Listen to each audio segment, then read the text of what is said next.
Test, test. ConvoCourses, check 1, check 2.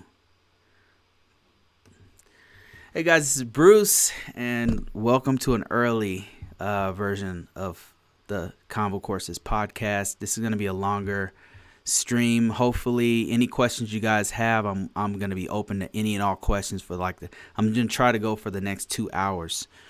So I've got some tea here. I've got some water here. I'm about to go for about 2 hours here. First, before I start, I want to say thank you for, wow, I've got over 9,000 followers on YouTube. I've got 3,000 people who signed up for my courses. And I just want to say thank you to everybody who's been following me over the years. And I appreciate each and every one of you guys who've been contacting me, and everybody who asked questions, and everyone who supported me over the years. It's really meant a lot to me, and I wish I can get to every question. It's just I have a full-time job, so just keep that in mind when you send. I've got hundreds of emails of people asking me questions, people soliciting me, people all kinds of stuff. So I'm trying to stay afloat while I have my full-time job. One day I hope to do this full-time and I can answer everything and maybe even add more services. But today what I'm going to do is answer as many as I can, starting with you guys that are joining me on the that's viewing me live. Before I do that, anyone who's new to this, I just want you to know that this right here is ConvoCourses. All right. What this is all about is I do cybersecurity compliance. I've been doing this for over 20 years. I know a lot about it. It's not something I'm proud of, but it's something I know how to do very well. So when people have questions about risk management framework or any kind of security framework, security compliance framework, I might not know the exact answer, but I know where to point you in the right direction to get the right answer, So that's what I do. I teach this stuff for a living. I also do actual consulting for a large company where I'm doing assessments all the time. That's a whole nother branch of stuff that I do that I would love to teach about at some point in the future. If you're interested in this, go to ConvoCourses.com. And I promise you, if you're trying to learn security compliance and the NIST standard, you will not be disappointed. There's tons of downloadables. There's tons of free courses that kind of introduce you to this. And if let's say you're not committed enough to pay any money, you can actually learn for free on the site, download stuff, learn stuff, and be gone. Or you can go to my actual TikTok where I answer questions live. And you can also go to YouTube. Right here on YouTube and ask me any questions, and I'll do my very best to answer those questions. So this is all about a conversation. ConvoCourses is about a conversation with me, with us, between us, because sometimes I learn as much from you guys as you guys learn from me, because there's experts that jump on here, that people that know way more than me, and I get to learn. And sometimes people ask excellent questions where I have to ask myself, well, what is the answer to that? And I'll go dig it up, and then we'll have a conversation about it. ConvoCourses. All right, let's jump into this. I've got a one question already popping up here live from David. He says, for someone without a technical background, what is new to the ISSO role? Somebody who's new to has it without technical background. Sorry, I'm misreading this. Somebody without technical background who is new to the ISSO role. What resources would you have them read to look into to get them up to speed within 6 months? This is a really good question. And first off, I want to just put the context on this, okay? Because here's the thing. Most of the time, I'm just going to be completely honest with you, okay? Most of the time, organizations are not going to want to hire you as an ISSO if you have no experience, right? I'm not saying that there's no possibility that you can get a job doing security compliance of some sort, but 9 times out of 10, the first thing they're looking for is experience, right? I just want to get that out of the way so that you don't think that this is some kind of entry-level position that you can just jump in and start and just start knowing this stuff, or start doing this stuff rather. But to answer the question, and if anybody else, any of you other experts out there who are watching me, who have been in this field for a while, please feel free to chime in and give your 2 cents, and I'll read your comment out there. But usually somebody who watches me has way more information than me, or has a really good insight into this. But the question is, for those of you just joining, for someone without a technical background, that is new to the ISSO role, the information system security role, what resources would you have them read to look into to get them up to speed within the next 6 months? That is the question. Now, let's put this in context. Okay, somebody without a technical background who wants to get into the ISSO role. Now, I know many people who do not have a really strong technical background who are ISSOs. So I'm not saying that you can't be one, but usually they're looking for some kind of experience dealing within this space, right? Because you're dealing with a lot of money. You're dealing with systems that cost millions of dollars, right? So they're not going to try to hire someone who doesn't know what they're doing. That's what I'm saying. You can get in this without a strong technical background, but they're going to expect you to have some level of experience, right? Now that that's out of the way, let's talk about his question. Where can you go to actually read this, to actually jump into this? Let me show you one resource I just recently learned from somebody who asked a question I'll cover in this course here. Let me show you one really good resource here. I'm just kind of prepping my screens here, so just bear with me. And let me show you one good resource I just recently found. Okay. Shout out to the Marine who gave me this. This is really great information. So this right here, what you're looking at, is something called a Certified Information System Security Officer. I had not heard about this until somebody asked me a question about it. I will be going into this a little bit further today, but I just wanted to point out what this is all about, and why this one, it might be somewhere you might want to go if you didn't have technical background on this. So this is from a provider called Mile2. Now, I've done some of their courses before. They had a certified ethical hacker course way back in the day that I took with Mile2. It was pretty good. What they did was they hired a person who was an industry insider who had done it before to major corporations, and he'd been a certified ethical hacker, and that guy taught the class. So they have excellent teachers. They're hiring people who are, in my experience, they're hiring people who've done this before, and then they'll do a very in-depth class on it. So if you're thinking about doing this, and it's not cheap now. It's not cheap, as you'll see in a second. But this is something this is one resource, is one of many resources I'm going to point you to that I would recommend. So certifications typically are they want you to already have experience, and you take the test to prove that you have experience.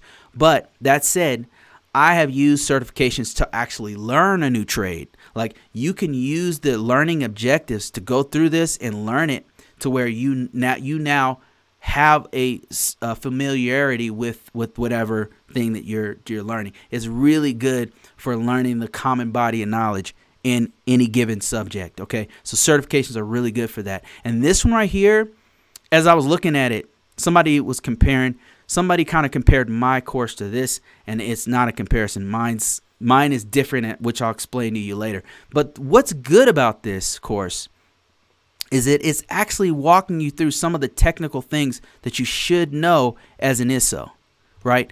Normally, right out the box, when you actually get one of these roles as an information system security officer, they're wanting you to know a little bit about all this stuff. You're not expected to be a subject matter expert in any one of these things, right? So that's the thing. Like, let me just give you an example. Like, let's say you wanted to be an ISSO, and you don't really know much about network connections. You never done network engineering before. You were never a network administrator or anything like that. You don't have to be honest with you. Because typically as an ISSO, you're going to reach back to your SME, your subject matter expert, who has a CCNP or CCNA and who's been doing this for 5, 6, 10 years, whatever. And you're going to ask them about, hey, I've got this network connection. I've got this other network connection. I'm having some issues here. Like you have to, see, the thing is, you have to know the basics of networking in order to even articulate and talk to a person who has that subject, who is a subject matter expert on this. Otherwise, they won't even know what the hell you're talking about. So this right here, this course is something like this, not necessarily this one from Mile 2, but something like this is a really good guide in the right direction to get your technical skills up. Right now, if you happen to already be on the help desk for 3-4 years or whatever, well, congratulations, because you already know a lot of this stuff. If you happen to have already been network engineer for a couple years or whatever, congratulations, you'll know a lot of this stuff. If you happen to have been in a SOC environment as a cybersecurity analyst for some years, you know a lot of this stuff. But as David asked, like, what if I don't have the technical background for this, but I want to get into this ISSO role, and there's a possibility for me to get in it because maybe I was a manager in a SOC or something like that, but now I want to be an ISSO, right? This right here is walking you through some of the main things you need to know as an ISSO to be able to explain what's going on or even understand what kind of vulnerabilities you're dealing with. And I'll just touch on a couple of these. Now, the first two are modules that they have here are given. You got risk management, security management. So these things are talking about the NIST 837, which is a risk management framework, which walks you through the entire life cycle of a system that you're going to get accredited or you're going to secure, right? So this is the stuff that I go deep into, and I can talk for hours about these two alone. But then they're going into something like identification and authentication. What is that? So that means like your login. Like whenever you have a username and password, what's the length of the password? Is it 14 characters long? Are you using uppers and lowercase? Are you using numbers? Are you using special characters? Are you using multi-factor authentication? It's stuff like that, right? So you don't have to be a subject matter expert on that particular thing. However, you do need to know what it is, right? You do need to have some idea of what it is. And then access control. That's talking about how does the organization manage who has access to your system. So this not only touches on the logical access management, but in some cases the personnel access management, and then also maybe even physical access, access to those systems. So you're talking about overall access to those systems. And so this is another item that I would, that they're going to touch on, that you're going to know by the end of this course. So this is not bad, but here's the bad news. This is a 5-day course, and it is $3,000, right, per person. I believe that's what they're saying here. And this is self-studied course retails for $1,500. So if you were to take their online self-paced course, you're talking about a mortgage payment right here, right? So yeah, it's not cheap, but other sources you can do is probably things like the NIST documentation. You can read up on NIST documentation on how this all works. Some of the NIST documents will be stuff like what you're seeing on my screen here, which is the NIST 818, which walks you through the security plans. Like what does a security plan consist of? What kinds of things do they want to see in this document that you have to either edit or write or review as an information system security officer? Other things would be a NIST 837, which is the risk management framework. And another one would be the NIST 853, which was a breakdown of all of the controls that you have to do as an information system security officer for the organization's security posture. Those are just a few documents, but the NIST, if you go to NIST 800, you'll see a whole hundreds of different documents that you can read through, but the main ones would be the NIST 837, the NIST 853, and then the FIPS 140. those would be the main ones that I would. FIPS 120 would be another one. So those 3 right there would be the ones that I would focus on the most. So I hope that answers your question. Then David also says, thank you for bringing that certification up. I forgot about the Mile 2. I researched them a few years back. Yeah, I've had some run-ins with them before. I could tell you some crazy stories about them that I won't go into on this live. but I actually did go to their course. Their course was awesome. Okay, let me get into another question here. If you guys have any questions whatsoever, this is going to be a long live. So, yeah. Any questions you have, feel free to ask them. This is the time. Don't be shy. You know, you're on text, so you know nobody's gonna see or hear you or anything like that. I'll read your question for you. But here was a question talking about that very certification that we looked at here. This is another topic of discussion here. So their question was, I'll read the entire question, but ultimately they're wondering if my course, the information system security risk management courses that I have, and if you're not familiar with that, I'll show you real quick what I'm talking about. They're talking about ConvoCourses. One of my more popular courses is the Risk Management Framework Information System Security Officer Foundations, which I get really good reviews on. And then the other one is Risk Management Framework for Information System Security Officer, Security Control and Documentation. This walks you through the documentation piece that you have to do as an Information System Security Officer. They're asking, hey, I'm thinking about taking your course, right? This sounds good. I really like what I've heard so far for free. If you go onto the site ConvoCourses right now, you can go on, log in for free, and then you'll have free courses, free downloadables and stuff like that. And if you want more, you can go ahead and pay for it. But yeah, they're asking, okay, I'm having to take this other course. If I take yours, will it help me to get this certification? My answer, let me read their whole question. It says, I'm new to the information security field, right? They said, I spend my time as a Marine Corps as a ComSec manager. Okay, ComSec is like dealing with crypto keys, I believe, if I'm not mistaken. I used to do crypto ComSec management work. You had to manage the crypto keys that comes through and all that kind of stuff. So anyway, so it's a little technical, but not super technical, right? You got to know a little bit about cryptography. You got to know enough to protect the cryptography.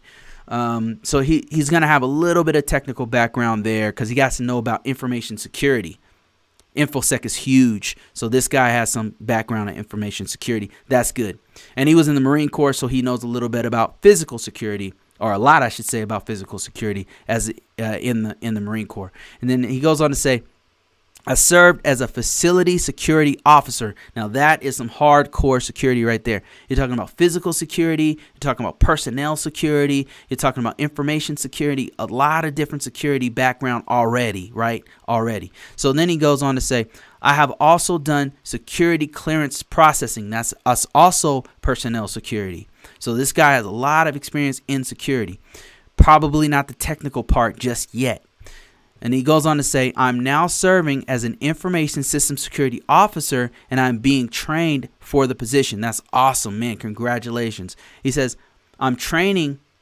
The training is going a little slower than I expected that it would. And I am the type of person that goes out and tries and learn things on my own. That's awesome. This is how I found your website. My company will probably pay for the training, but my supervisor has to approve it. Okay, that's cool. He is the one training me in the position. Okay, I'm not sure how he'll feel about that. Like basically taking my course and having them pay for it. I will more than likely have to pay for this with my own money. Okay. And then he says, I have taken the two free video courses and they were amazing. I'm considering paying for the Risk Management Framework ISSO Foundations course, but I'm not quite sure how much more I will learn from it. I want to be proficient in the field and also get my CISSO certification. That's the one we kind of looked at just a minute ago, but I'll show you that one in a second. And he says, how much would this course help me with that? Okay. So how much would my course help you with the CISSO course? Let me show you first of all what he's talking about. So this is the CISSO course from Mile 2. Like I said, Mile 2 is a pretty good. I've taken one of their courses before. It was for Certified Ethical Hacker many years ago, and it was great. I had a ball doing it. It was a hands-on lab. It was awesome. And then this is just, I won't read this whole description here, but I'll just kind of give you a synopsis of what's going on. So it says that the CISSO course certification has been validated by the NSA. Okay, well that's awesome. Mile 2 knows how to get that done. And then it goes on to say that the CISSO course was designed for a forward-thinking cybersecurity professional or consultant that manages or plays a key role in the organization's information security department. It addresses a broad range of industry best practices and skills. Okay. That's great.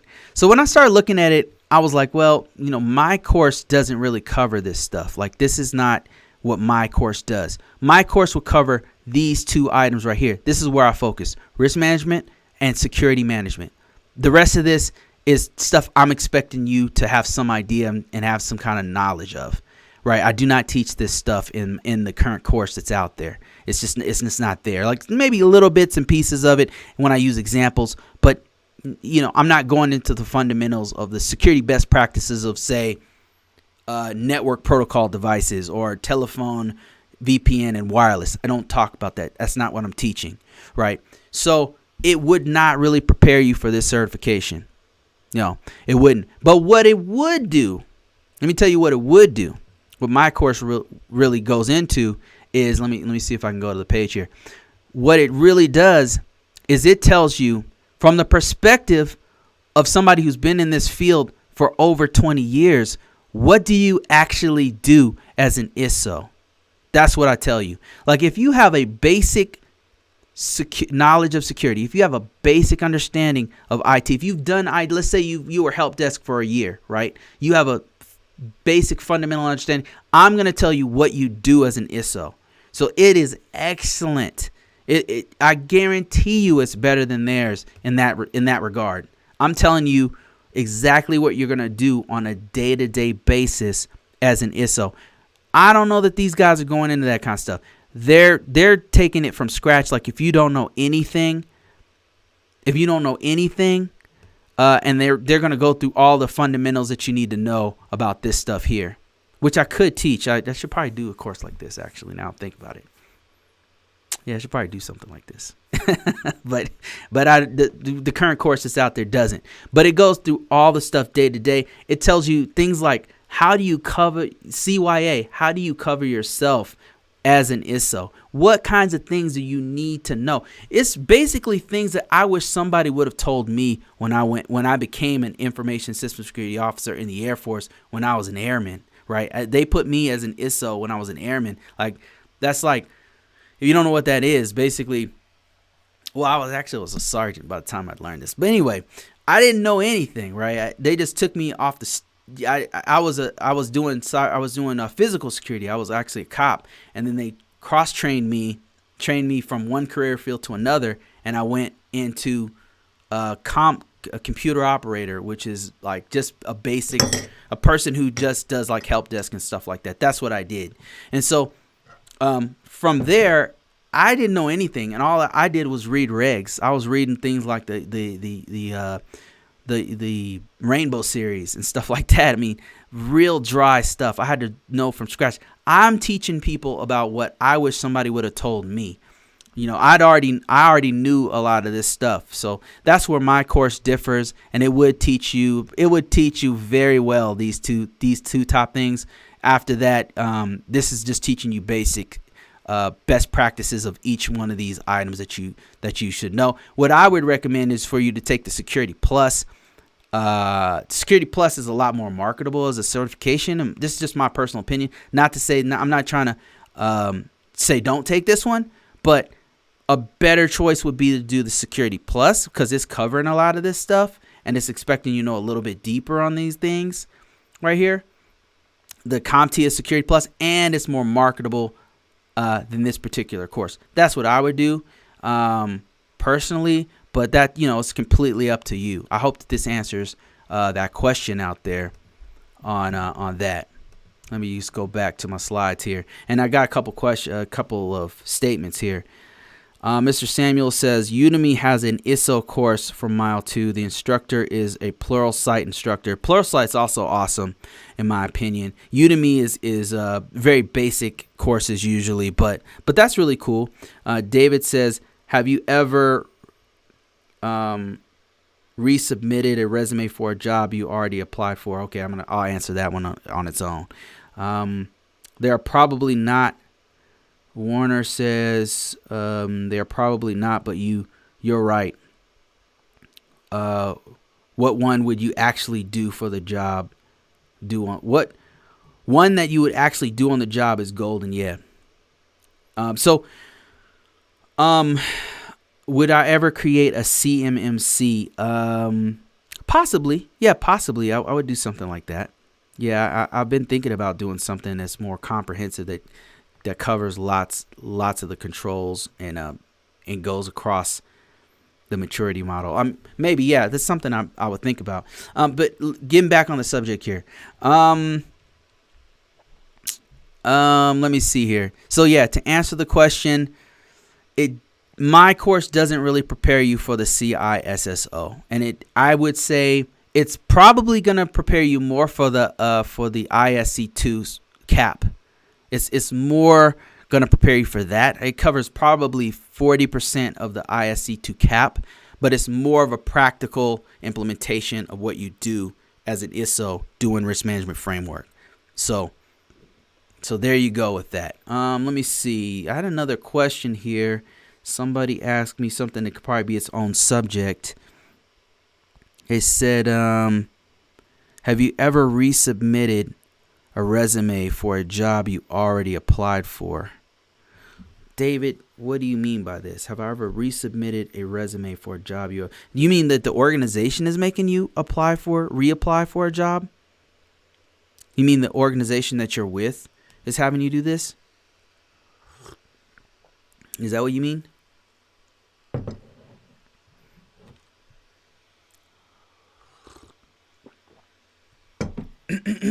Man, I'm recovering from some major flu. Bear with me.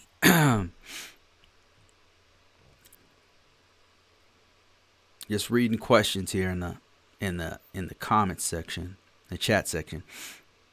Have you ever resubmitted a resume for a job you already applied for? It's happened to me once before. So I got hired. They gave me a job offer. I took the job offer, and then they had me resubmit my resume. For some reason, they wanted me to put it in their database or something. They wanted me to put it in their database because that was part of their process.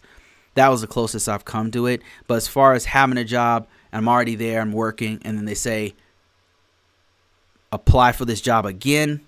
No, I've not had that happen. I've had them have me upload my resume into their database. That happens quite a bit. Like actually almost every organization I've gone to has done that.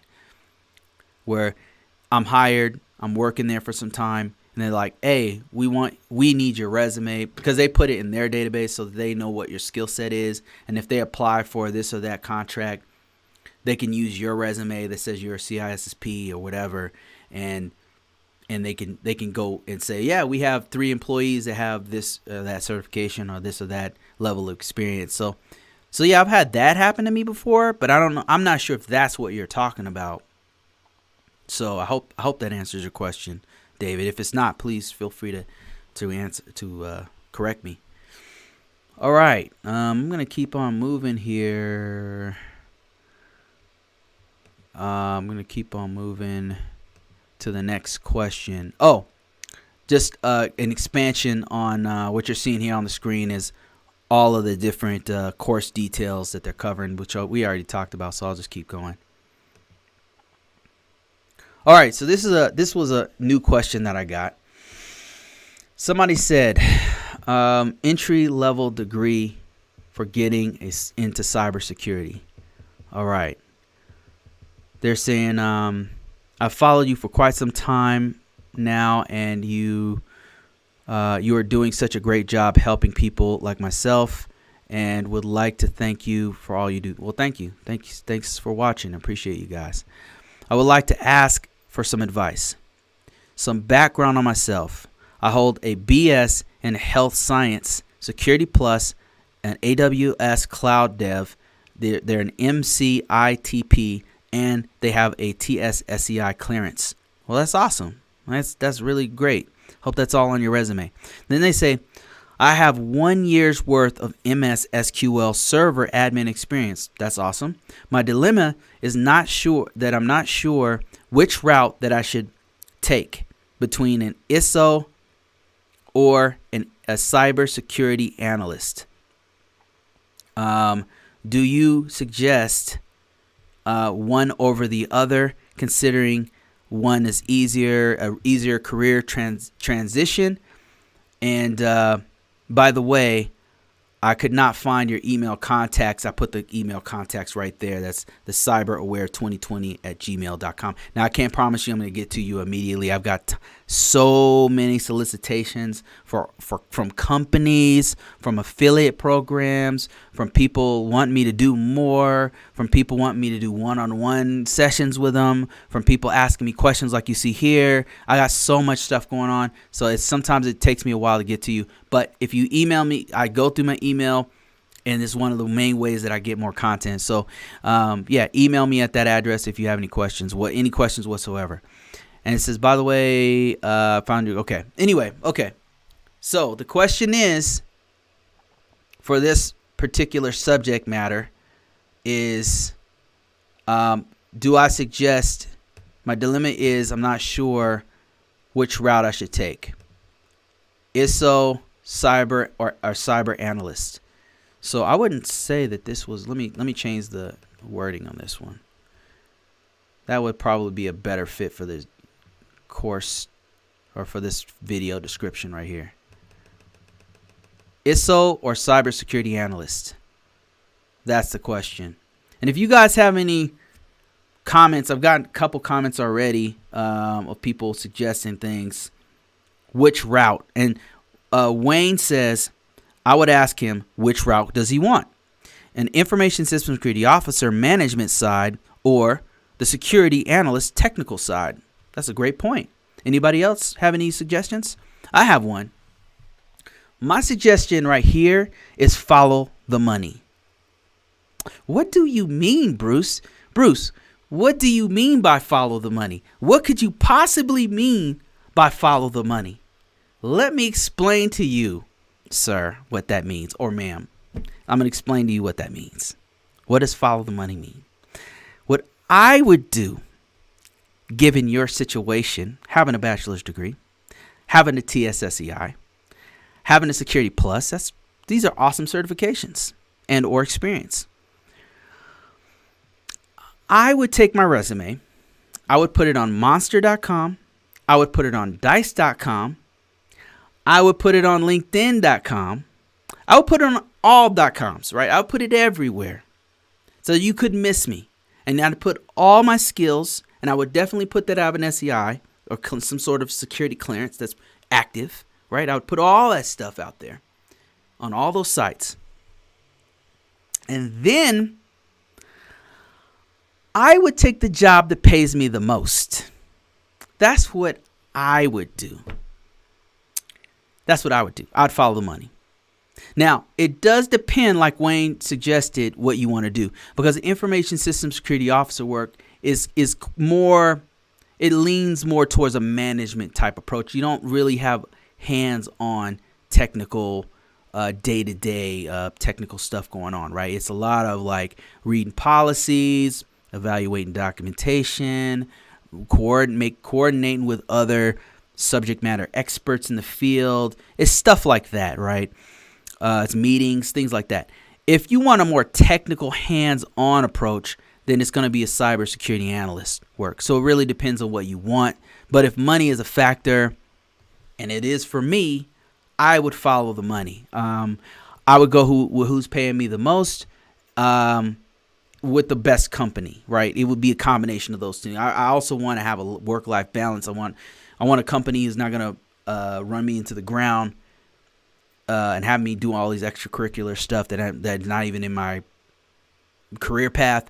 And then I also want to be compensated properly. So those two things for me stand out the most. That's what I have done in my career, and that's what's helped me to grow, is to follow the money, where the money leads. But also you have to have that healthy balance. So that's what I would do between the two. It really depends on what you want. Like Wayne says, do you want more management? Do you want more technical hands-on type stuff? And as far as you're looking at your skill set and what you do, which one would be an easier path for you? It sounds like you're more technical, like you're more hands-on. So if you feel like you want to continue that, then it will be cybersecurity analyst would probably be easier for you. However, if you want to lean more, like Wayne says, to the more management side, you could easily go to the ISSO path because you already have everything it takes to do that. So I hope that answers your question, sir or ma'am, on that one. I appreciate that question. If you guys have any questions whatsoever for ConvoCourses here or on the site or on TikTok or whatever, we're all over the place, so you can ask those questions there, and we'll do our best. And as you can see, I've got other subject matter experts that are chiming in, giving you their 2 cents. So this is a conversation. That's what this is all about. All right, next subject. Next subject is I wanted to do an ISSO assignment. I've been getting a lot of people asking me to do like a lab. And so I thought I'd do an experiment where I have people do a lab and get back with me. And so what I did was I opened up the site to do the first lab. It's very easy, right? So the first lab is going to be an ISSO assignment where you're going to do a system description on a system security plan. Right? It's going to be the first part of a system description. It's known as an executive summary. One of the biggest things that you do as an information system security officer is to write. Much of my career has been, I would say 90% of my career is writing. Even as an assessor, I'm taking people's data and I'm giving my expertise on where the biggest vulnerability is in their environment, for example. But information system security officer work, a lot of it is writing. It's articulating what is going on. So what I would like to do here is open up the very first lab. And that lab is going to be very simple. And I'll follow up next week with you guys as I get more people jumping in on assignment. Let me explain what it is. Okay, what you're going to do, let me show you the site. What you're going to do is you're going to go to this page right here. The link is in the description below. You're going to go to that link right there. It's going to be called Risk Management ISSO Assignments 101. I'm going to put more assignments on here week after week. If this grows, if this is something that you guys are interested in, I could really expand on. I can go crazy on these labs. I can do SCA labs where you're looking at an actual security control, and you're having to interpret the security control. I can do all kinds of stuff that we can do here, right? But for the very first one, we're going to keep it very easy. And so it's just going to consist of this. Here's the assignment. You're going to look at the document that's been uploaded. It's called auditedSystem.pdf. You're going to take that attachment. You're going to briefly read through it, scan through it, right? You don't have to read it from cover to cover. It's not going to be intriguing reading, I guarantee you. Okay, so all you're going to do as an information system security person is your time is valuable. You don't have time to read that entire document. I promise you, you will not have time to read through that entire document. What you're going to want to do is, in the quickest, most expedient way possible, extract the information that you need to create a 1 to 3 paragraph executive summary of the auditing system. The auditing system is something you're going to have to read through. You have to understand what it is real quick, and you're going to have to explain to me what the who, what, when, where, and why of this system is in a very short paragraph. Now, as the reader of the executive summary, I'm a C-level exec. You don't have a lot of time as an information system security officer. I have even less time than you. I'm dealing with the company's fiduciary responsibilities, right? My whole goal is to grow our company. I don't have time to get in the weeds on any one thing, right? And me reading through the entire system security plan is getting way too far in the weeds. I just need a 1 to 3 page paragraph breakdown of what the auditing system is. So what you're going to do is you're going to go on the link below. It's going to take you to this site right here, right? Very plain. It has nothing on it right here.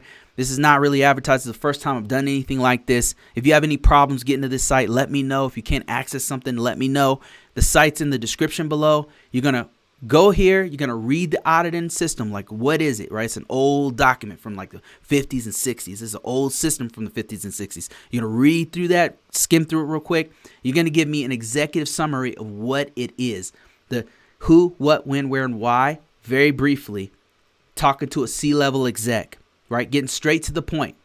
What we're doing is we're building the very first part of a system security plan, an SSP. One of the main things that you do as an information system security officer.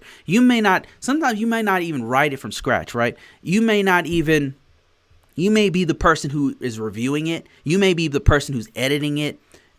It just depends on what your role is and how deep that the organization has you going on the system security plan. In my experience, I've written them from scratch. Like, I've written them on documents, on Word documents, on creating them to a PDF. I've written them in databases, on platforms like Archer, and all kinds of different systems that I'm familiar with, that I've worked with to do a system security plan. But one of the things that always sticks is that you got to do a system description. So if you're interested in this, I've got like 100 participant. You can upload a brief description of this, upload it. I'll go through you guys' descriptions. Maybe next week when I get some stuff to review. And what we'll do is we'll do labs. If this is something that you guys really like to do, I'll do more labs, and we can do these like week over week or twice a week or whatever, or maybe even one-on-one sessions. But I just want to see how this goes. This is something I've always wanted to do, and I've been putting it off for a long time. So let's go ahead and try it. Have any problems, let me know. Okay, that's that. That's the auditing system. See how you guys do on that. Let me go through a couple more questions here. Okay, you guys are asking me some questions here. Let me just, before it gets too far. Monte Cristo 21 says, what are your thoughts about an ISSO taking a new role as a security control assessor? Are there any benefits, or is it a demotion? Okay, this is a great question. I would love to answer this one because this is something I do both of these things. I've done both of these things. So the question is, what's my opinion on a person going from an information system security officer to a system security to a security control assessor? Do I think that's a demotion? What are my thoughts on it? So I've done both of these things. It kind of depends on what you like to do, and in the security control assessor domain, you don't have to be super technical.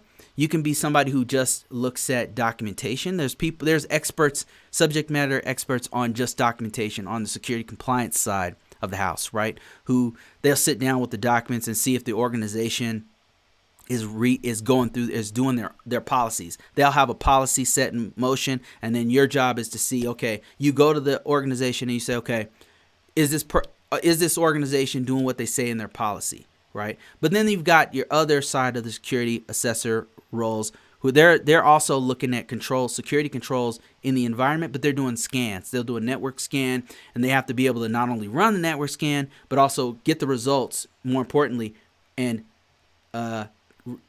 interpret the results of what they got from the Nessus scan or Qualys or whatever, right? And so they're looking at that, and then they have to write a report. Once again, it's called a security assessment report. Put that together, and then put that before the organization that they're doing the security control assessment on. Is it a demotion? Absolutely not. No, security control assessing is not a demotion at all. I would say in some cases it's kind of a promotion, because they're paying a lot more money in some cases, because you have to travel in some cases with the SCA. So it depends. Like it really depends on the role and how much they're paying you, and where you're at, because you could be the manager of a security control assessment team. That person's probably going to make way more money, than say a entry level information system security officer. No, I would not say it's a promotion or a demotion. It really depends on where they're putting you, where you're at, right, in the organization as a whole. So would I recommend it? It depends on what you want to do. Me doing it right now, it's incredible. Like, I like it because I'm learning so much.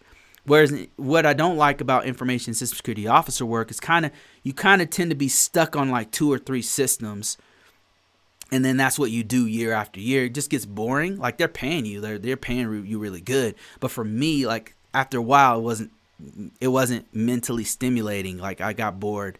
I had the same 10 systems, and I knew everything about these 10 systems, and it's every year we're kind of redoing, unless they have like a major upgrade or something like that. But 9 times out of 10, it's just the same systems. And then with SCA work, assessment work, risk assessment, whatever you want to call it, you are typically not even seeing the same system twice. Like, sometimes you're seeing 4 or 5 different systems, a month or whatever. So it's always an adventure, which is more challenging in some cases. Another thing I would say that the differences between the two is that in the information system security officer world, it can sometimes be a little bit more political, and then you're stuck there. You're there, and you have to deal with the politics of that organization. Whereas as SCA, you're kind of like taking a grenade out and throwing it at the organization, and then you leave, right? Like, you go there, you scan, you find 15 criticals, and you say, hey, here's the document right here. See, you got these criticals right here. You guys should fix those. See you later. We're out of here, right? And there's a little bit of politics at play, but for the most part, like, you're just looking at data. It's just data. Like, it's just data. Here's what we found. These criticals are here. No, those criticals aren't there. Well, do you have a plan of action and milestone? Did you guys fix these? Like, what's going on with these, right? So that's kind of I wouldn't say it was a demotion. I'd say it was awesome. Like, especially if you're trying to shift gears, you're trying to do a little bit more, then it's awesome. Like, it's a real good move, actually. Okay, let me see. I got what are your recommendations for a security control assessor to obtain a position? Oh, going the other direction. So what's my recommendations for a security control assessor to obtain a position as a ISSO? So again, it kind of depends on what you do as a security control assessor. So the ISSO is, and you guys chime in if you guys have some really good comments on this. I really appreciate any of your comments on this particular thing. I'm just going to give my 2 cents in it. Haven't done both, and haven't done this for a long time. My opinion of going from a security control assessor, I'll do both ways. If I'm an ISSO going to an SCA, is there a smooth transition? Absolutely, because as an ISSO, you know how an organization is supposed to deal with security controls. So if it's an easy transition for you to go to an SEA role, right? Easy transition for you to go to SEA role. On the other side of the house, if I'm an SCA and I'm going to an ISSO role, if you're an ISSO, if you're a security control assessor, you actually have to know part of the risk management framework process, or whatever framework you're using, right? But CIS controls, or if you're using ISO 27001, or if you're using Sarbanes-Oxley or whatever, right? Whatever kind of auditor or assessor that you are, you have to know the framework and what's supposed to happen, because you're doing one part of that framework. You're doing the assessor part of that framework, right? And I know I'm kind of speaking another language to some people who are not familiar with this process, but essentially, when you, let me just kind of give you an overview. So as an ISSO, what you're doing, let me actually show you a diagram, so this will make more sense to you. Let me go to the ISSO.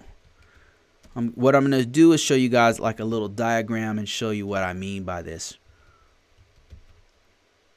Oops, not a roll. I meant 37. NIST 37. And I'm trying, oh my gosh. Every time I come up with these, I'm looking for images, and it usually comes up with my own images. Wow, it's a lot of my own images. Whoa, what the heck? What is going on here? Let me show you what I'm seeing here. I talk about this so much that I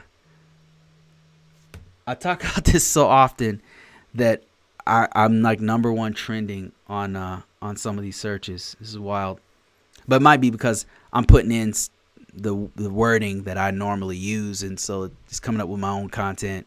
That's probably more likely what it is. Anyway, what you're seeing here is the frameworks, the security life cycle. I can explain kind of what this is very briefly here. So whenever you have a large system, an information system, you have to go through all of these different phases of that system. It starts off with categorizing the system. That means doing a security categorization. Is it a high impact system? Is it a low impact system? Is it classified? Is it in the public domain? Is it a website? What kind of data are you processing? And then you're going to, based on what kind of system it is and how important the data is, you're going to select the security controls, right? Because you're going to have a different level of controls on a website than you would on, say, a classified information system that is that has top secret information, right? These have two different levels of controls on them. So you're going to select the security controls, and then you're going to implement those security controls. You've already categorized it. You selected the controls. Now you're going to implement. That means install or configure the system properly. And then you're going to assess the controls. That's kind of what we're talking about now, Monte Cristo, where we are assessing the controls. Like, as a security control assessor, this is the part that you come in, right? That you're going to be assessing the controls. So an assessor actually has to know some of this process. And as an assessor, me going back to the information system security officer, I have to be a part of the rest of this life cycle. I've got to maybe help select the controls or implement the controls, or go for authorization and or monitoring the controls. You can go either way, right? So it's an easy transition from going from ISSO to a SCA, or going from an SCA to an ISSO, if you know this process properly. If you know this process. This is, by the way, this is the NIST 837 process. There's many other frameworks, security control frameworks. Once you know this one, though, it's easy to learn all the other ones, because they're all very similar. This right here, what you're looking at is money. You're looking at 6 figures right here. This thing right here, if you know this right here, this is 6 figures right out the box. Okay, let me see. Going on to the next question. Let me see. If you guys are joining this late, I'm doing a longer form. I don't normally do this. I'm going to try to go until 2. So if you have any questions whatsoever, I've got a couple queued up. But if you have any questions, whatever it is, this is a great time to ask it, because I actually need the content to keep going for another hour. So feel free to ask any questions you want. I can't promise that I'm going to know it, but maybe somebody who's watching will know it. Even in the comments, somebody will know something I don't know. It happens all the time, and I'm grateful for that. So Wayne said to answer Monte Cristo's question. I think you are mostly there already. Knowledge of the controls, implementation. I would get to know the different risk frameworks, and I would get to know what's needed for different plans. Bingo, exactly. So what you're looking at here is kind of what he's alluding to. Thank you, Wayne, for that. That's great. Mike says, yo, Bruce, what's up? I still have your course. Need to go back to it. Control remote work. Oh, man. Awesome. Yep. Check that one out. That one's helped me out a lot. I mean, this stuff that I actually implemented. So I've been working from home for many years. So just speaking on remote work real quick, let's like pause for a second. And let me just tell you a little bit about remote work if you didn't know. So I did a course. It's not bought very often, but I did a course about remote work, how I've been able to find remote work. This is back before COVID-19 when it was harder to find. It's been working for me. And all I did was I put together a breakdown of how I've been able to find remote work, 100% remote work for years. I've been doing remote work 5 years before COVID hit. Like, I've been doing this for quite some time. And I probably need to raise the price on this because usually when I raise the price, more people buy it. That's probably what it is. I bet that's what it is. I'm going to raise the price on this. Yeah. Right after this, I'm going to raise the price on this. But I tell you how to find remote work and then how to get the remote work. It's worked for me for years. So if you're interested in this, go ahead and check it out before I raise the prices on it, because I definitely will, so I can get more sales on it. I don't know why that is psychologically. It's weird, but I guess that's just how we're wired. So, yep, that's what it's all about. And just some of the things that come up is like that I talk about is why I work from home, what kinds of things you need to work from home, who's it for? Because it's not for everybody, to be honest with you. And some of the requirements, some of the things that they look for, things like that. What to put on your resume to find the jobs, stuff like that is what I talk about. It's worked for me for many, many years, and it could work for you too, I'm sure. Let me see. More questions here. SEA sounds fun. The ISSO sometimes it gets overwhelming. Yeah, that's true. I can attest to that. It does get overwhelming. They kind of give you too much work, and then it kind of gets a little stressful because you're dealing with different difficult customers from time to time, and you're dealing with big money, right? You're dealing with big money. So when you're talking about cybersecurity and implementing it in the right places, you're talking about spending money. You're talking about spending money to actually implement the controls on a given system, and so people get a little bit upset with that, and sometimes it slows down the process. So there's just a little bit of politics that gets involved because money is involved, and you're having to talk to many different aspects of the organization. That can be stressful. You're having to deal with many different attitudes towards the system. Some people get very emotional about different aspects of the system. What I found is the best way to remain less stressed out is it's just information, right? You're just a reporter and you're reporting the information. They can get mad at you, but like, don't hate the messenger, right? You're just delivering the message. Another thing is as an ISSO, you tend to be involved with all aspects of security. Like, you're involved with the cyber threat analysis. Sometimes you're involved with the vulnerability management portion of it. You're involved with different program managers who are managing different new systems that are coming up on board. You're involved with continuous monitoring, backups, disaster recovery. You have your hand in almost every aspect, and you're seeing some of the stresses of the system as it grows or as it gets decommissioned or whatever. That's where the stress comes in from being an ISSO. Let me see.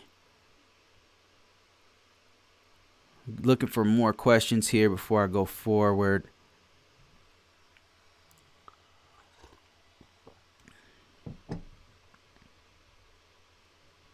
Thank you, Bruce, for the response. My pleasure. Okay. I've got some more stuff here that I queued up that I'll go through. Okay, I gave you guys, if you guys are late to this, I gave an assignment out there.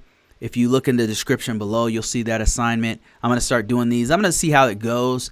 And right now it's free. If it expands, I might actually expand it to where I have to take a payment. So you might want to get involved now before it's no longer free.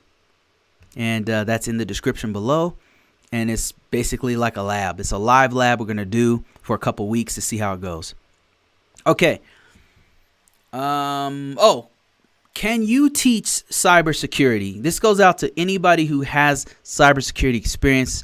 Somebody said, and the reason why this came up was it will be apparent as I read this message somebody sent to me. They said, Bruce, I ran across your website today. I appreciate you putting this together. It's not enough.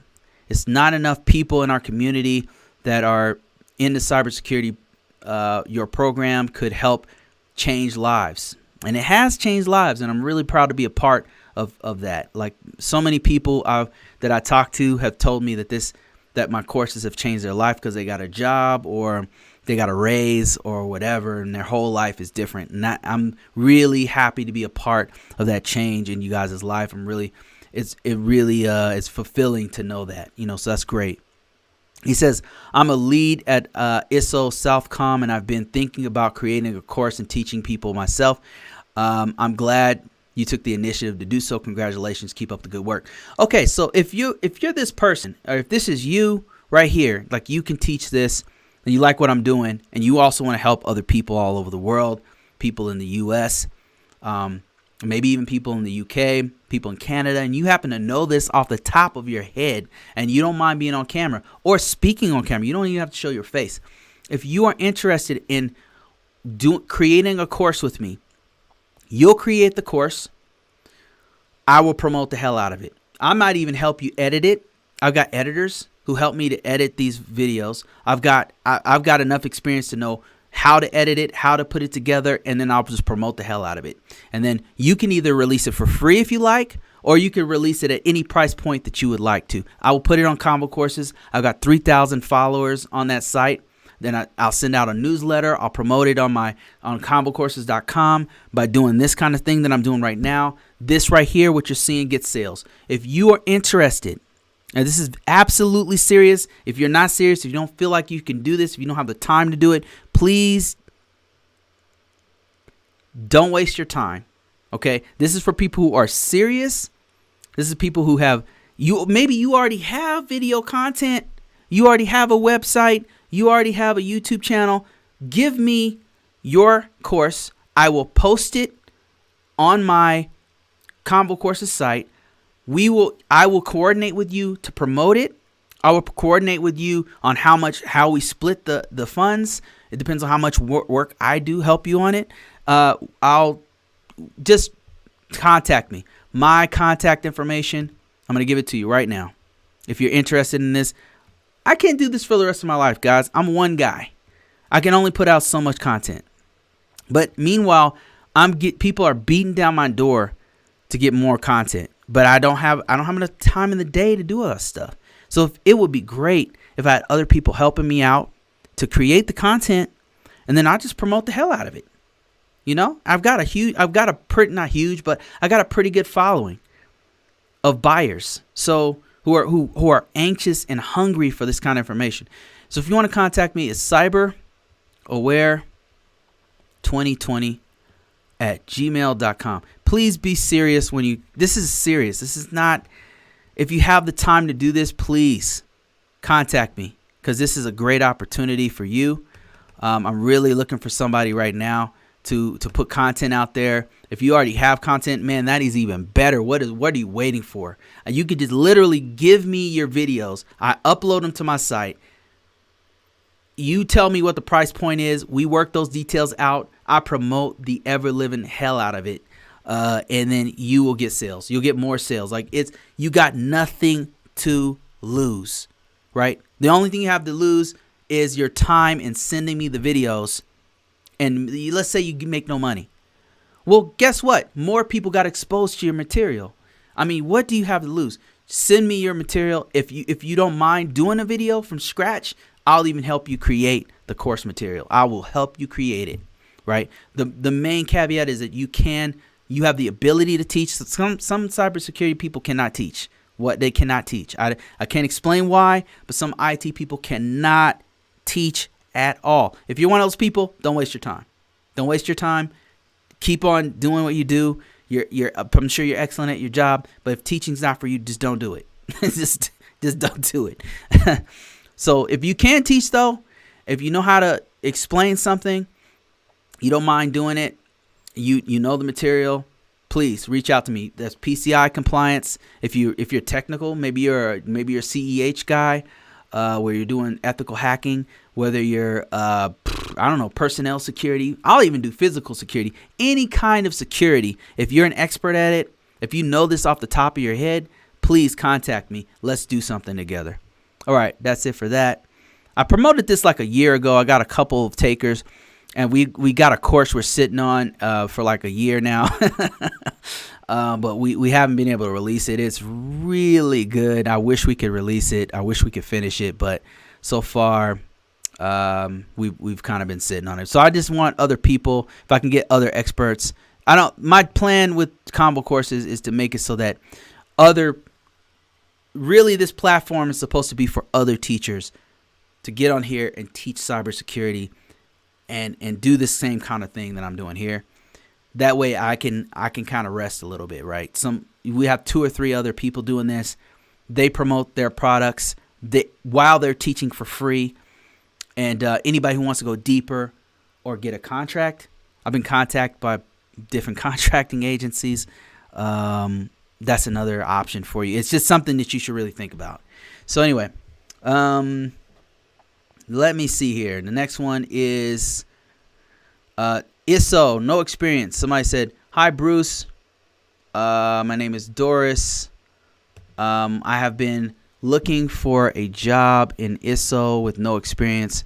What should I do to get a job as an ISSO? I would like to speak to you on the phone." I get a lot of calls like this. I'll get a lot of contacts and emails like this.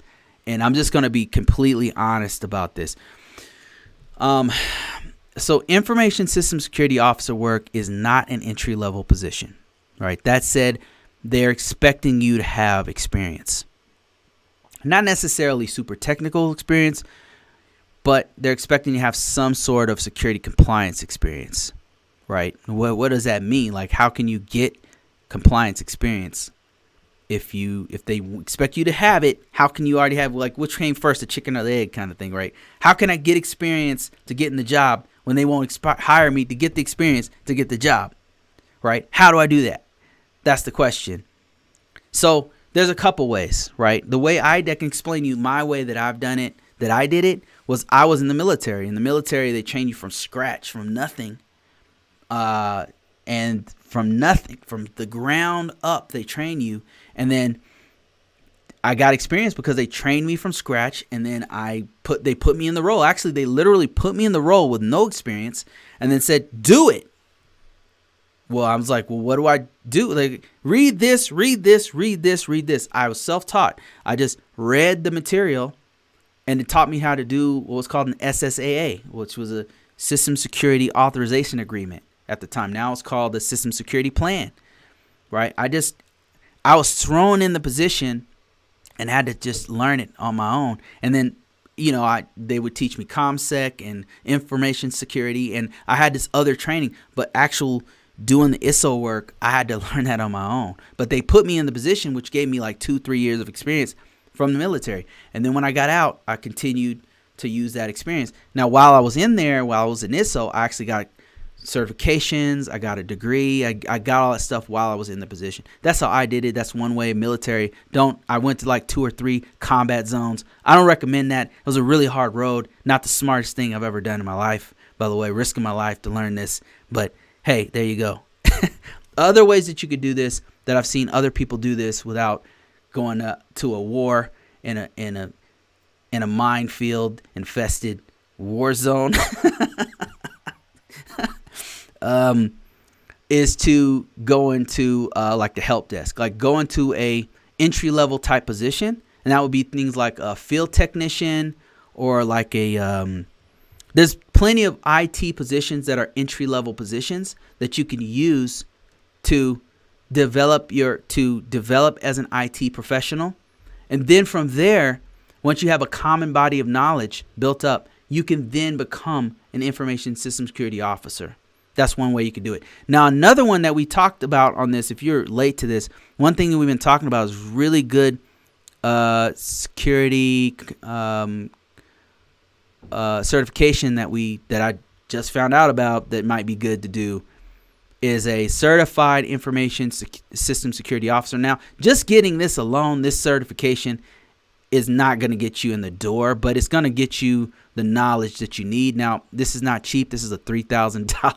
This is a 5-day $3,000 course if you're doing a in classroom, or $1,500 if you're doing self-study.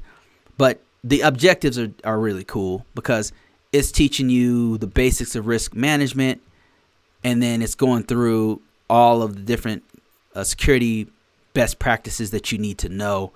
That being said, this does not give you experience, right? A certification does not equal experience. I tell you right now. But this is just a good thing to know, like common body of knowledge stuff you can learn. But as far as experience itself, get your foot in the door by doing entry-level IT first is what I would recommend. I got a couple people mentioning some things here. They said that's related to what we're talking about. Let me see. Okay, Wayne says, I would also add that creating a system in a lab environment is huge too, because you can get a load of resources free, such as SCAP scanners, STIGs, a STIG viewer, and other tools, and create a lab that from a STIG. Create a lab and then use your STIGs. Yeah. So this is something I talk about in the course that I did create. This course right here I created based on a lot of people asking me the same questions over and over again about, like, I don't have any experience. I'm trying to get into IT. I can see that it's blowing up. It's exploding. How can I get in the door? What do I need to do? So I made a free course. This is absolutely free. You go to ConvoCourses, go to all courses, and then you'll find a course called, let me see if I can't even find my own course. This is pretty ridiculous right now, but it's a free course that I can't find right now on my site. Yeah, I can't find it. Wow, that's amazing. So okay, well, it's on my site. I'll make sure it's there. It's a free course that walks you through how to actually go about, what do you learn? What are the steps? What are the things you need to learn as a cybersecurity person? How can you actually get the experience? Where do you go to get the experience? Where do you go to get the experience? That's what it's telling you about. And I don't know why I can't find, hold on a second. This is irritating me. I apologize. What is happening here? Okay, here it is right here. It was right in front of me the whole time. I apologize, guys. Wow. This is a longer session, so this is taking its toll on me, as you can see. Anyway, so here's the course right here. This is free. This is a cybersecurity entry level. Where do you start? Where do I start? How do I even get started with this? I have no experience. I work in insurance sales. I'm a janitor. I'm a bank teller. I work in the hospital. I'm a CNA. I'm a domestic helper. Like, I don't know where to even start. Like, what do I do? This right here is walking you through, like, what do you need to know? What kind of courses would I recommend? What kind of certifications do you need to? From beginner, where do I go from here? I'm a beginner. Where do I go from here? Okay, I'm an IT geek. I know how to put computers together and tear them apart. I'm so into computers. Where do I go from here? Okay, I'm an IT professional. I want to get into cybersecurity. Well, see, these are all levels. First, you need to be a beginner. And you're going to do things like Wayne said, which is to build your own lab. You're going to create a lab for yourself to start learning from scratch, right? Now, that's not qualified as experience, but it gets you to where you understand what the IT mean. What is information technology? How does it work together? How do networks work? How do I fix things? What's troubleshooting? How do I do that, right? It gets you, whets your appetite to actually know this stuff as you're studying. It tells you, what do you study? That's what this first part teaches you. And then it goes into, okay, I've done this. I've put together my own computer. I've put together my own network, right? Now I know the stuff. I've taken a couple courses maybe. Now I'm officially an IT geek. Where do I go from here? How do I actually get a position as a security person, as a cybersecurity person? How do I get a position as an IT professional? That's what I'm talking about, right? So that's the things that I walk you through, and then I talk about some of the components of an information system. I talk about basic networking that you need to know. I don't go super deep. I just tell you, here's what you kind of need to know as a cybersecurity person. If you want to go deeper, go over here. Here's some resources for you. And then best practices as a cybersecurity person. This is where you want to start if you really have no idea if you even want to do this, right? Because sometimes you get excited because the money or whatever. This right here will let you know if you even want to do it, right? Because I'm walking you through everything you need to know. Okay, let me see. I got some questions here. Somebody's saying, hey, Bruce, what are your thoughts on the ISSM versus an ISSO involvement in day-to-day? Oh, this is a good one. This is a good question. So the question is,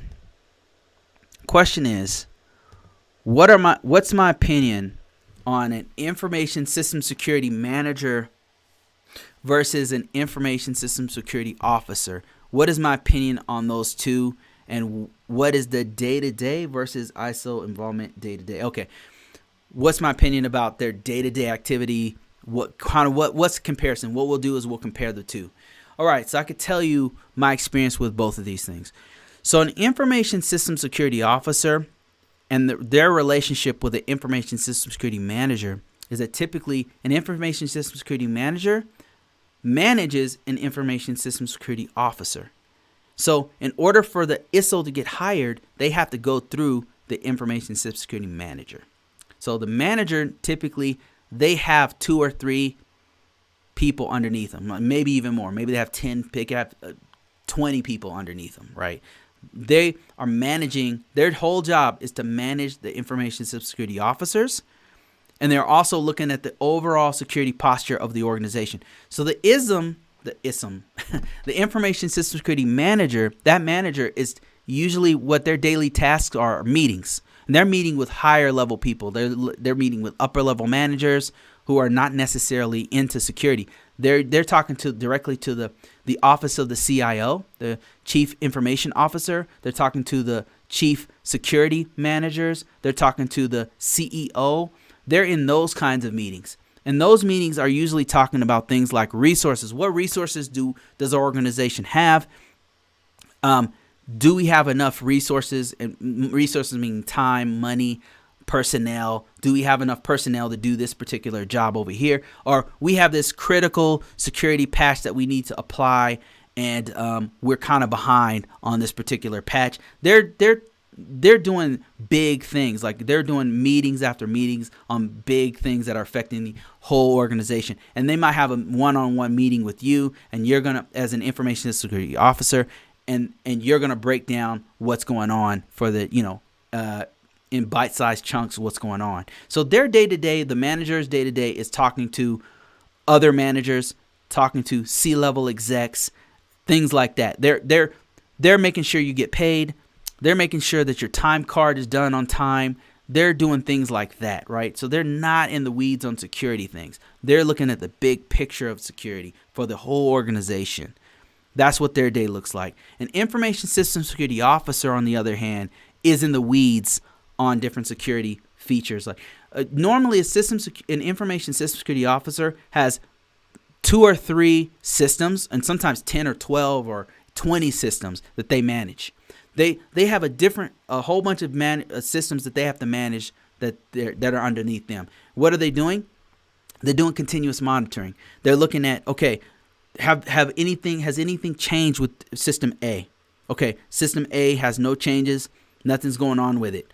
What about system B? Okay, system B has some changes. It's being upgraded from Windows 10 to Windows 11 on 15 systems. Okay, now what about system C? So system C, let's say, is being decommissioned. I've got to go to a meeting at 12 talking about decommissioning that system and how we're going to do that. And then system B or system D, let's say that system is being replaced with a whole nother system. So that's going to be from scratch. It's a whole nother new system altogether. So they're doing meetings on each one of those systems, and each one of those systems has different security control objectives and different security control issues that they have to deal with. There'll be vulnerability management issues.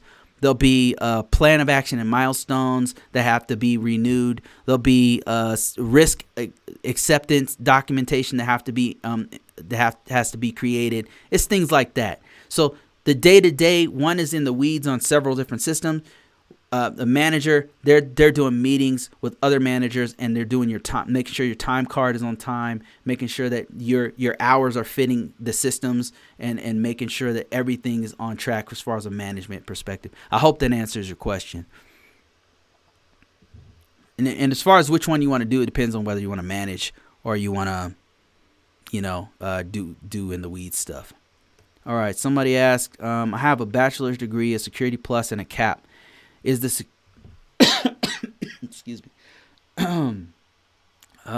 Is the cybersecurity master's degree along with either a CISSA, a CISSM, or a CISSP, or any combination really necessary for an ISSO role in cybersecurity? This is a good question. So the question, and let me sum it up. They're saying they have a bachelor's degree, they have a security plus, and they have a cap. They're wondering if they need a master's degree or a CISA or a CISM. These are all cybersecurity certifications, high level ones, or a CISSP, or any combination. Are those necessary to do the ISO, the Information Security Officer role? No, absolutely not. No. So depends on what you were trying to do. Like if you're trying to make more money, then you probably want either a CISA or a CISSP. Either one of those by itself will net you probably $10,000 more a year or more. If you don't already have it, like it'll be a huge boost to you. And then other people will offer you crazy amounts of money for just those two certifications alone. And let me show you what I mean. This should make you excited. This is something I show almost every week because it's a game changer. Let me show you that I'm not just blowing smoke. This is real. This is the real deal. I want to show you that this is the real deal. All right. The question was, if you're late, what do I need to do a CISA or a CISSP or a master's degree for an ISSO? No, you do not. So let me show you what I mean. Okay. So if you want more money, CISSP. CISSP is going to make you more money, period. So in CISSP, I don't know if you can see this, but that's CISSP alone. Well, I'm sure that they want you to have X amount of experience and all that kind of stuff. But I just typed in CISSP, and that's see this number right here? You see that? That's CISSP. And then let me show you how many jobs are available, just CISSP. By the way, once you have it, you don't have to be a ISSO. You can be. they'll create a position name for you. 135 jobs, but that's in Colorado Springs. Like this is not okay. Let's get rid of that. Let's look all throughout the United States, all throughout the world. All right, look at this. That's how many jobs. Whoops, sorry about that. That's how many jobs for me typing. This is on Indeed.com, by the way. See this number right here? 20,000, over 20,000 jobs just from me typing CISSP. Let me just show you something. Let's do some, and then what I wanted to show you is that these pay more. That's really what I want to show you. That's the takeaway. This right here is a remote position with Under Armour making, look at this number, $100,000. That's CISSP. If you want money, get a CISSP. That's what I'm trying to say with that. Now, if I type in ISSO, watch what happens with just ISSO. Okay, that's only 1,000 jobs. CISSP had 20,000 jobs. And look, this one's for Lockheed Martin, right? Lockheed Martin. What is Lockheed Martin paying for just me typing in ISSO? Okay, they're not saying. Okay, let's see. Okay, here you go right here. 92,000 to 117,000. That's pretty good. That's pretty good. Not bad, not bad. But there's only 1,400 jobs available. CISSP is in demand. I mean, that's what the numbers are showing us. Now, let me show you something else. CISSA. So CISSA is also a great certification. 10,000 jobs, right? About half of what you saw with the CISSP, and it pays pretty good too. 75,000, 120,000. That's not bad. You know, that's not bad at all. Now let's look at what other things did you name here? You said CISSM. CISSM is for if you want to be a manager. If you want to be a manager, then CISSM. But look, there's only 5,000 jobs for this, right? We're kind of just putting this in context. We're comparing the numbers to see what's more in demand and what pays more and what not. CISSM is going to pay you more. Like, it's starting off at 110. It's a management position. So if you're looking for a management type role, CISSM. If you're looking for a management type role, master's degree, because you're competing with people who have a master's degree when you're looking for a management role.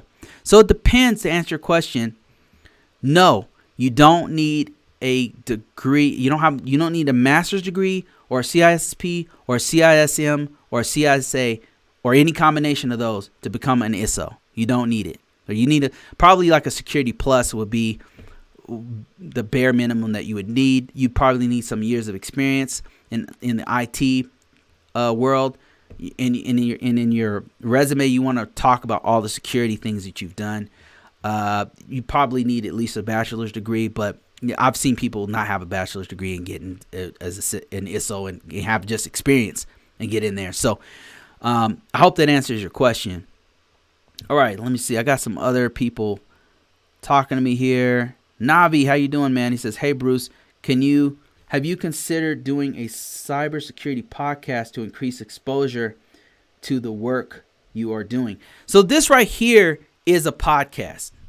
I've been really bad about putting these out on the podcasting services, which is Apple,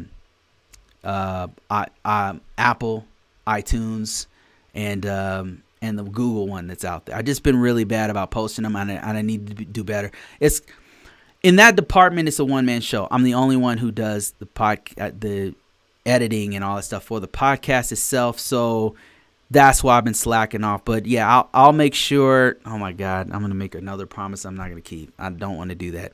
I will.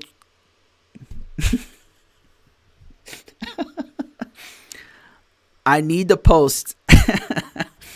I'm going to do better about posting these onto iTunes and the other podcast services. So there you go. Another promise I won't keep. Oh man. Okay. Let me see. I got another question here. Somebody said, I would also create a system lab. Okay, we already talked about that one. The variety of the SEA role sounds good. What role would you recommend me do if I would like to work remotely?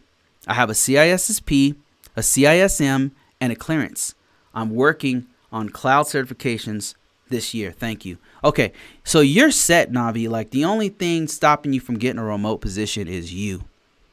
And if you guys didn't know, if you happen to be late to this, if you don't know who I am, my name is Bruce. I've been doing cybersecurity for quite some time now, right? Since the 90s, right? So I'm very old, right?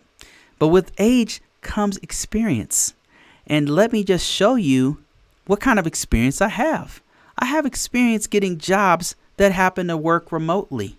I've been doing this remote work for a very long time, and I can assure you it's better than going to the office. Now, right now, if you didn't know, I have a course that talks about finding IT remote work, if you happen to be interested in that kind of thing.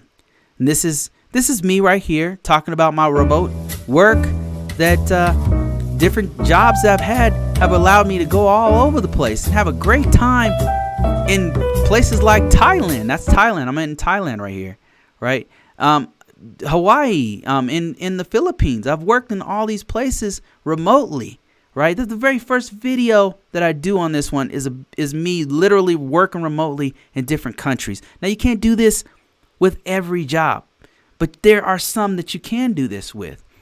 So some of them claim to be remote, but you're flying 75% of the time all over the country.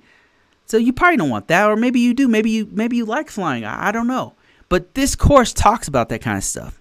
It's where to find these jobs, who's hiring for remote jobs, things like that. Now, I'm going to give you some free information right here. You don't have to pay for what I'm about to tell you. And I'm talking to Navi. So Navi said, what kind of role would you take if you have a CISSP and a CISM and you want to work remotely? Let me show you what I would do. If I was in the position where I'm working from an office and I want to work remotely, right? I'm tired of commuting. I've got an office space in my house. I've got great internet connection. An ideal situation, right? I'm in an environment where I can be in a quiet space 8 hours a day, right? What would I do? I want to work remotely. Here's what I would do. Let me show you. This is only one site, by the way. This is Indeed.com. Here's what I would do. If I have a CISSP, I'm going to go here. I'm going to go CISSP. Or you follow along with me if you like. Let me make this a little bit bigger so you can see. So you can see your life being changed before your very eyes. All right, this is only one trick I know, by the way. If you want more tricks, the full gamut of what I did to get this and some of the laws and rules and stuff that go along with it, you got to buy the course, right? But which I'm going to increase the price very, very soon, by the way, so just so you know. Anyway, but right now this is free. We're going to type remote right here. Now, you can do this with several different sites, by the way. Remote work is very popular right now. Now, let's see what we come up with. All right. You probably won't even need to buy it after I get this to you, to be honest with you. I'm about to change your life. You're watching me change a person's life live right now, all right? This changed my life. That's why I know it's real. I typed CISSP and I typed remote. Look at this. This is a $100,000 job that's completely remote. 100,000 to 130,000. These guys aren't messing around. This is senior analyst role. I don't know if you want to do this. Maybe you don't care for the healthcare industry. You've done it before. Maybe you don't want to do it. Well, there's tons more. Let's go to Under Armour. This is a senior cybersecurity position, and it's remote. It's paying starting at $108,000. Let's keep going here. Maybe you're not a senior level position. You don't want to be a manager. You don't want to have people under you. Let's keep going here. This is senior level. This is a junior level position. Look at this one. Now, this doesn't pay as much, but think about it. If you're working from home, isn't that worth it? I mean, you're saving money on commute, all that kind of stuff. Look at this. This is a junior information security analyst job. It is remote. It doesn't matter where it's from because it's remote. It's making $70,000 to $80,000 USD per year. If you have a CISSP, this is the job for you. Okay, let's keep going. Cybersecurity risk analyst. Now, this is something that I currently do as a consultant for a major organization that I will not name because they're probably watching me right now. Anyway, that being said, this is a job that's making upwards of $100,000 a year. Now, they want you to know framework, security framework. I might take this job. Hold up. Wait, this might be a good job. Wait a minute, I might have to apply for this one. Anyway, yeah, ignore that one. Don't apply for this one. I'm joking. Apply for whatever you want, right?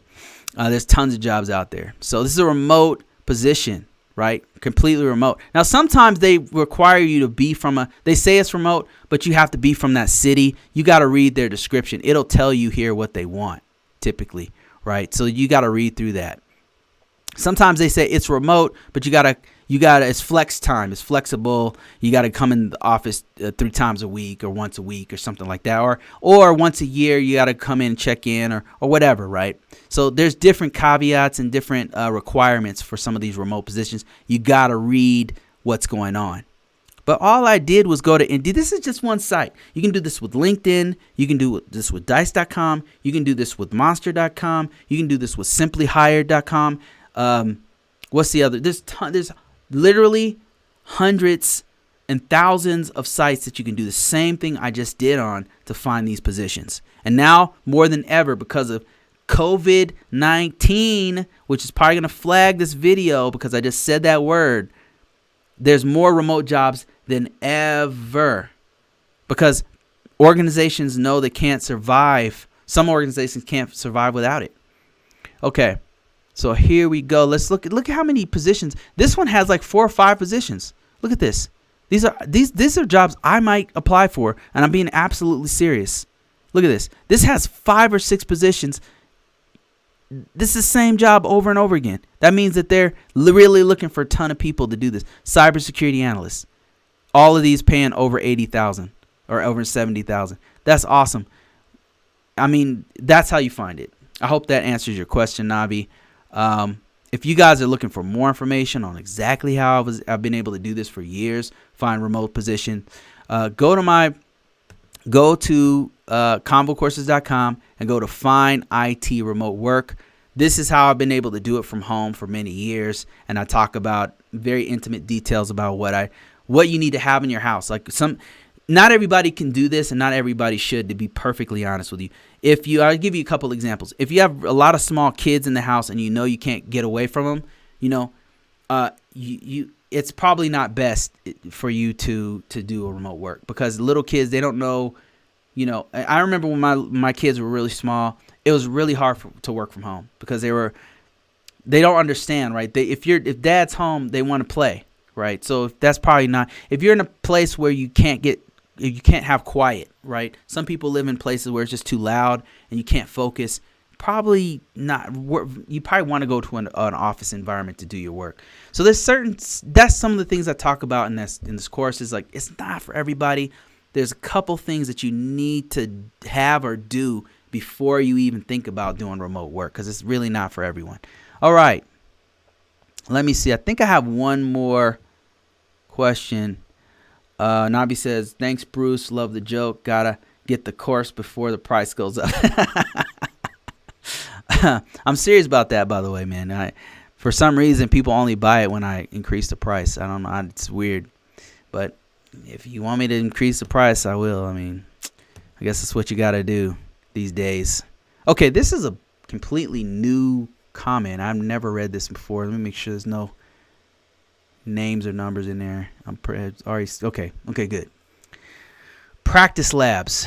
I came across your YouTube channel yesterday, and I want to thank you so much for what you're doing. You're welcome.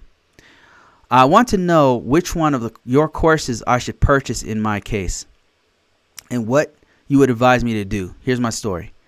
He or she says, I decided to do cybersecurity in the beginning of January this year.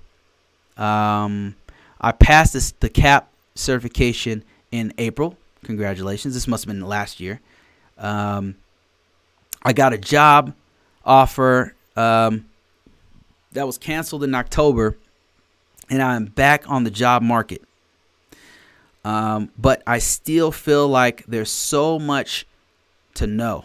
All right, so you're still trying to learn. That's great. I did not have the lab time in my study, so I am very worried about how everything works at the job place. And it is really holding me back in how to perform well in my interview. So when I saw your video, I was happy because you talked about the practice lab. So here's the story. Please help me. So they want to know what to do. Okay, so I got the perfect thing for you. Like if you haven't taken, this is you. If you are watching this video first time and you're looking for a practice lab for information system security officer, maybe you're an IT person, you did it for a year or something. You're new to this. You're green. You're getting in the ISSO work for the very first time, and you want to know what to do. And you want some hands-on. You want to practice this. You want to do this. First of all, you got to know what's going on, okay? And I would highly recommend that if this is you, if I've just described you, I would highly recommend, if you haven't bought it already, this course right here, the Risk Information System Security Officer Foundations course. Now, this doesn't have labs in it, but the reason why I'm recommending it, number one, part of it's free. Part of it's free. Like, it's free to sign up. It's free. This is criminal. What I'm doing, guys, I should be locked up. I should go to jail for what I'm doing. I'm giving away information that is going to make you upwards of 6 figures with the right certifications and the right level of experience. And I'm giving some of this away for free. It should be criminal. I should raise the prices, but I haven't, because I'm a good person. I'm a good person, guys. And I'm giving it to you for the low, very low prices, everyday low prices. Anyway, so I would highly recommend this course. It's got free stuff in it, right? You can, if nothing else, you can just do the free stuff and see if it's for you. If it's not for you, keep moving on. Go spend $3,000 on these other guys' course. I mean, I'm sure that's going to help you out. This is $3,000. It's $3,000. Go try that one out, right? If you don't want to spend $300, go spend $3,000 on this. Like, this is gonna, maybe this will help you out. I don't know. 300, 3,000. I'm like, I don't know. What should I do, Bruce? I'm not sure. Anyway, back to the subject. So, yeah. The other thing I'm doing right now is you can follow me, right? If you didn't know, if you're coming to this late, you should definitely hit the subscribe button, because what I'm gonna start doing is labs. This is something I wanted to do for a really long time, and I'm gonna do it. I've already started. In the description below on this video, if you happen to be watching this live, on the original live video, okay, we cut this and we pre-record this stuff and we put it out, so you might not have the link. But if you go to ConvoCourses.com, you should be able to find a risk management RMF ISO assignments 101. I'm going to start releasing these assignments week after week. I'm going to look at your work, right? And my first assignment is here. You sign up for free. You go to this assignment. It's currently free. But what I'm going to do is, once this thing expands, if it's popular, I'm going to charge money for it. Why? You know why I'm going to charge? You know why I'm going to charge for it? Because people would rather buy a $3,000 course than a $300 course. I don't understand. And if I say it's free, people think there's no value to it. I literally have to charge. If you want free stuff and you understand the value of this, you don't have the money, watch my YouTube videos. I got so much free stuff out there.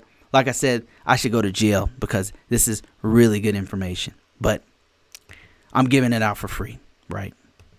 So anyway, the first course is out there, Practice Labs. You guys can go ahead and try it out. And we're going to see how it goes. We're going to do Practice Labs, one-on-ones and stuff. And I'm gonna review your material. We're gonna go through things like the system security plan. We're gonna do plan of action and milestones. I want to see your work. I want to see what you guys do out there, right? Now, let me do something I haven't done in a really long time. I'm gonna actually go to the comments and see what's out here. Now, keep in mind, guys, this is the first time I've seen a lot of these comments, and sometimes people say crazy things on comments. I can't control what they say. I can't control what people say to me, right? I'm just reading it. Anyway, so JR says, Luna Line had an RMF for federal SEA course, details on every control and taught by the SEAs. Oh, okay, by SEAs. They were acquired by Motorola, but seeking details in the interim. Okay. took it in 2020 but can't find it any longer. Looking for another perspective to train.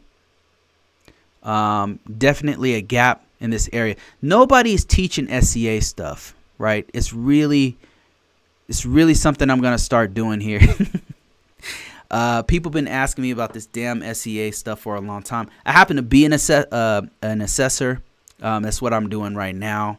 But I'm not doing it for federal organizations. I'm doing it privately, for private organizations, for banks and hospitals and things like that. So a lot of the same stuff, by the way. Like if you know how to do one, you can do them all. The main thing I do is assessments and writing security assessment reports. That's the main thing I do. It's a pain in my ass. I'm actually looking for a way out of it because it's too much. It's just too much, guys. It's just too much. I'm not saying that you shouldn't do it. You should do it. It makes a lot of money. But for me, it's just too much. That's all I'm gonna say. It's just too much. It's just too much work. So, that's this is great information. I'm just gonna go ahead and like this real quick. Let me see. What's this one about? This one's about marketing your security resume. That's what I'm all about, marketing. And Smooth Virus. Smooth Virus. So I know this person personally. I'm proud to say I got this man a job not too long ago, making a lot of money. And he says that works. He's talking about my course. I did a course about how to market yourself as a cybersecurity person. It really works, guys. I know because I've been doing it for years, but he says that it works. I have more than doubled my salary in 2 years, and I'm now a cybersecurity team lead. Not only that, but I have it on good confidence that this man got another job recently from somewhere that I will not disclose on a public forum. So, yeah, this course, let me tell you what course he's talking about, by the way. All right. So I don't have just cybersecurity courses. I have courses on how to get a job in IT and cybersecurity. And the way that I do this, it's going to make so much sense when you see the title of this. It's marketing yourself. It's actually marketing yourself. It's revolutionary. So what I show you how to do is what I've been doing for many years. Look at this. Look at this. How can you not trust this face? Look at this face right here. This is the face of a man you can trust. Anyway, so I'm telling you, I have so many job offers that I have to turn my resumes off. Like it's ridiculous. It's like after a while, it's like spam. What I do works. Now you have to have a good resume. You have to have, experience. I'm not saying that you could just have zero experience and do this. Like you have to have a tight resume. But if you have that, if you have the skills, like this is right here, if you are an IT professional and you have had trouble getting good jobs, this one right here will tell you how to market yourself and put yourself out there and not just get one or two offers in opportunities, but get hundreds of opportunities. That's what I'm teaching you to do. And all the stuff you see here is how I've been able to do it. This is the curriculum right here. It works. It's worked. I know it's just worked for me for many years. I've not been in without a job. Remember the 2008 crisis and nobody had jobs and the economy collapsed and all that? You know what happened to me? I got a raise. I got a raise because I was marketing myself while that was all happening. Their election year, we've had three different presidents in the time that I've been employed. 4 different presidents. I've been employed through every single one of them in every kind of economy because I know how to market myself. This right here, this course up here that you see here, go to ConvoCourses.com. Go ahead and check it out. It's one of my cheaper courses. It will show you exactly what I did to get a ton of opportunities. It really, really works. It's I don't know. This is one of the most valuable things that I have on my website. And for some reason, people don't buy it. But maybe it's too cheap, probably. I probably need to increase the price. That probably will increase the sales, ironically enough. So there you go. All right, guys, I think that's about it. I've been talking for about 2 hours now. I really appreciate everybody. Navi, thank you for your great questions. Wayne Warner, thank you so much, sir. Monte Cristo, everybody who's contacted me, all my 3,000 students on the site, all my 9,000 subscribers. I appreciate each and every person who comments, every person who watches me, everybody. Thank you so much, guys. You guys are giving me hope that I can maybe change career paths. That would be awesome if I can just do nothing but do this. That would be incredible. Now there's an opportunity possibly for me to do that. I really appreciate everybody who's been contacting me and everything. I apologize for not getting to you guys sooner. I just get so many emails. I get inundated with messages and stuff. And I have a full-time job. If you do have things like contract work, if you do have things like consultations that you would like to pay me for or whatever, I'm about to put that on my website. I'm just going to try it out. I don't know if I'll actually go full on into it, but for now, like, contact me. My email address and contact information is going to be, I'll just put it on the screen right here. If you're interested, that's it right there. It's cyberaware2020@gmail.com. Contact me. If you have anything whatsoever that's dealing with cybersecurity, specifically dealing with the NIST. I know it off the top of my head. I have dreams of it and stuff. It's very sad, but I've just been doing it so long. I just know it really well. So if you have any questions at all, feel free to contact me. I will eventually make a video about it. I will contact you directly. Sometimes it just takes me time, and I apologize for that in advance. But thank you guys so much for making my life better, and I hope that I can make your life better as well. You don't have to stay in the place that you've been in your life, right? The big lesson here, the big takeaway for me is that whatever situation you happen to be in, no matter what your education level, no matter what you're doing, the first step is to believe that it's possible that things can change for you. It's the very first step. You know, you're talking to. I'm a high school dropout, guys. I now make six figures. I got 2 or 3 different businesses. The very first things that you have to believe is that it's possible to go from one station in your life to another. That's the very first thing you got to believe is possible, right? And I'm living proof that it's possible to change your life situation. If I can do it, you can do it. All right.